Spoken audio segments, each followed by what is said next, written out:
Hi, it's Ian from the Postal Hub podcast.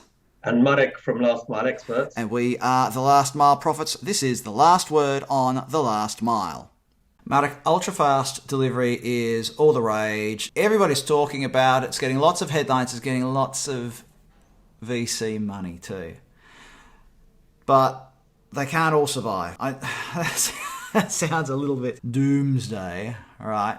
But in all seriousness, what makes each of them different? If I'm a consumer in London or in Berlin or wherever, and I have a range of these companies that can serve me, whether it's Getir, Flink, or Gorillas, or, all the usual ones, right? Why would I choose one over the other? And what makes them different? Is it 10 minutes compared to 15? Is it 12 compared to 17 and a half? What is the real difference between these companies, and should they differentiate themselves? First of all, I'm not really sure because there's so many of them, but probably I would imagine that there's two elements of differentiation.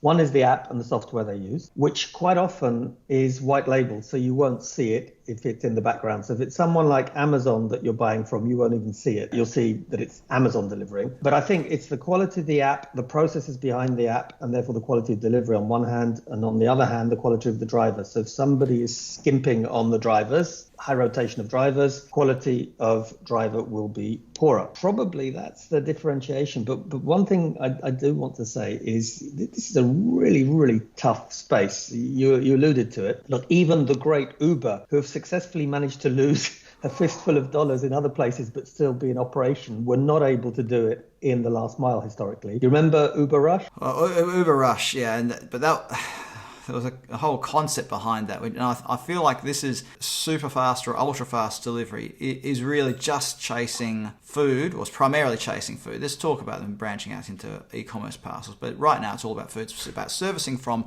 a dark store with a local area of 1 or 2 kilometres served from, or 1 mile maybe if you're in a place that hasn't been dragged into the 20th century. Anyway, what I'm getting at here is they have this limited number of SKUs. They're servicing a limited area. I think the customer experience, which is something that you bang on about all the time in the last mile, I think you've hit the nail on the head. You've hit the nail on the head. It's the consumer experience in the app and in the last mile. So that delivery aspect is really, really important. Ian, I'll just jump in because I think there is one important thing, because I see a lot more opportunity, and we can see that happening now for the food-based apps because there's or companies, because actually, there's not a great deal of alternative. There is, my favorite eBay didn't quite do it model, where you have the localized stock and the mum and pup stores, son, daughter. By the way, it has been pointed out to me that they've been doing that in Australia for about 10 years. But this is another thing about eBay, is it doesn't do things globally, does it? It'll do one thing in one market and not necessarily in another. Anyway, so I just wanted to, before people jump on me for... Without wanting to be irreverent to our buddies down under, Australia's great and it's one example, but to really do this at scale, it'd have to be the States or Europe. So I think that is a model that can work. So on demand for food does work. The reality is, and coming back to our sort of daily subject matter, in the last mile for parcels, I've not seen it work too well, but things are changing because post-COVID, more and more people want on-demand parcels. Should we say one of the big catalysts is Getir, Amazon, who are continually pumping this idea that we need things fast. So it is changing. It is. Just on the subject of parcels and on Amazon, when we talk about Amazon, what used to be called Prime now, I don't think it's separately branded anymore. They've rolled it all into just Amazon Prime, where you'd have that super fast. What we used to consider super fast. You have a 2-hour time delivery window. Now the likes of Gorillas and Getir and Flink and so on are offering you 10 to 15 minute delivery, which is this ultra fast delivery. But coming back to my original question, where we're talking about which one will survive, is the real thing here at the moment, Marek, the company that will survive will be the one that gets the most funding. So whoever's going to have the most VC funding is going to not burn through it sounds a little bit unkind. Why is it? They'll have the biggest buffer, shall we say. They're the ones that will end up surviving. It will end up a situation a bit like in ride hailing in the US. You've got Uber and you've got the other one. I know. Wait a minute. Lyft. There you go. Lyft. Thank you. Yes. In Europe, Mental you've block. got what's the one that's out of Estonia? You've got Uber, Bolt. I think that's the other big one. Right. So there's a sense that they'll settle.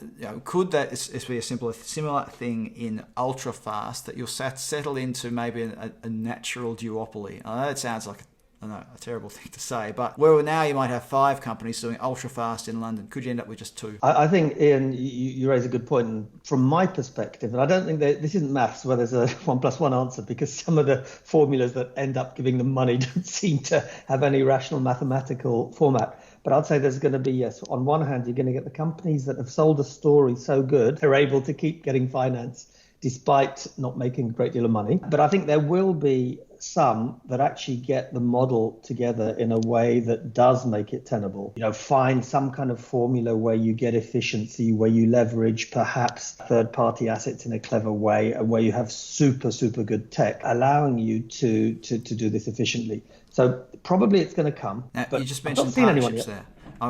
We need to talk about this because this is a really important thing. There are a couple of partnerships happening. Carrefour has partnered with an ultra-fast delivery company, for starters.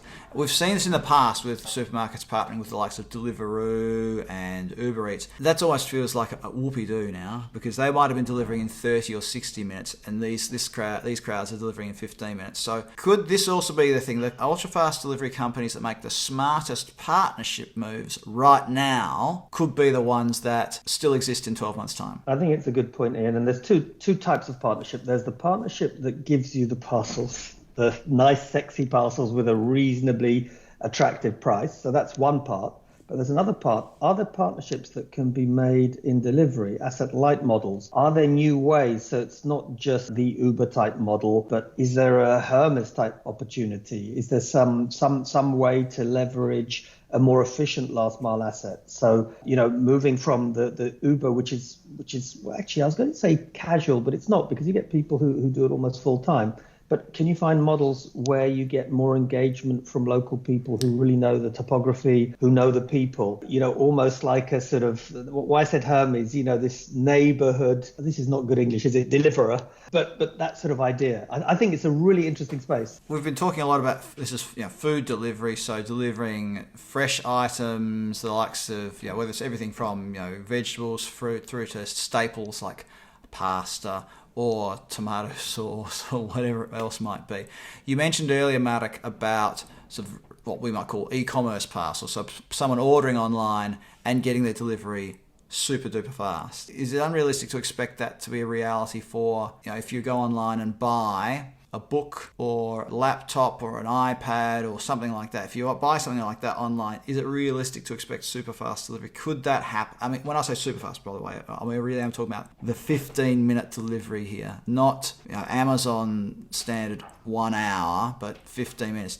Could this happen? And could the consumers even want it? Well, I think they're being educated to want it. And this sort of, I think the nice word is on demand. So on demand, instant gratification, it's the holy grail, isn't it, for any online retailer? Because then you become much more competitive with physical stores where people can see it, touch it, buy it straight away. I think it's going to happen. COVID has accelerated that process. Amazon wants it because, we could do another whole video cast on Amazon. But the general idea, Amazon wants to own you. The way they own you is they give you everything you want instantly. And what do you need to do that? You need on-demand delivery. We could go on and on about this, but we've run out of time. But before we wrap up, Marek, we want to remind everybody, if you're watching this on YouTube, please do subscribe. Hit subscribe and the notifications bell so you get a notification every time we upload a new video. Your support means that we can keep this content free. We really appreciate it. We love all the comments and the interaction we get, especially over there on LinkedIn. So please do share your comments below. Let us know why you think we're right. Or wrong, Ian. Well, it's possible. It's possible. So let us know in the comments. Marek Różycki, thanks for being part of the Last Mile Profits today. Thank you, Ian. Thank you, everyone.